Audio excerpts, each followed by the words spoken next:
നമ്മളെപ്പോഴും ഭഗവാനോട് പ്രാർത്ഥിച്ചുകൊണ്ടേയിരിക്കുന്നു. എൻ്റെ സങ്കടങ്ങൾ മാറ്റിത്തരയണമേ, എൻ്റെ വിഷമങ്ങൾ മാറ്റിത്തരയണമേ, എന്നെ ഈ വേദനകളിൽ നിന്ന് രക്ഷിക്കണമേ. ഭഗവാൻ എപ്പോഴും ആ സങ്കടങ്ങൾക്ക് പരിഹാരം കണ്ടെത്തിക്കൊണ്ടേയിരിക്കുന്നു. ആ സങ്കടങ്ങൾക്ക് ഒരു നിവാരണം കണ്ടെത്തിക്കൊണ്ടേയിരിക്കുന്നു. ഭഗവാൻ എപ്പോഴും അത് തന്നെയാണ് ചെയ്തുകൊണ്ടിരിക്കുന്നത്. കാരണം ഭഗവാന് സ്വന്തം മക്കളെ അത്രയ്ക്ക് ഇഷ്ടമാണ്. അതുപോലെ ഭഗവാൻ എപ്പോഴും തിരക്കിക്കൊണ്ടിരിക്കുകയാണ്, എൻ്റെ കുഞ്ഞിന് സുഖമാണോ, എൻ്റെ കുഞ്ഞിന് സന്തോഷമാണോ എന്നൊക്കെ.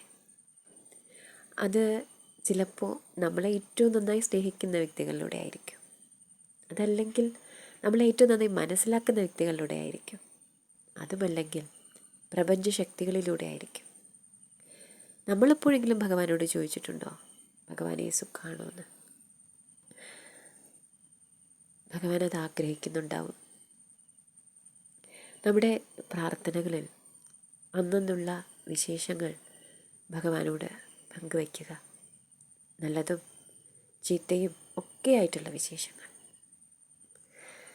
നമ്മുടെ സന്തോഷവും സങ്കടവും ഒക്കെ അതിലുണ്ടായിക്കോട്ടെ.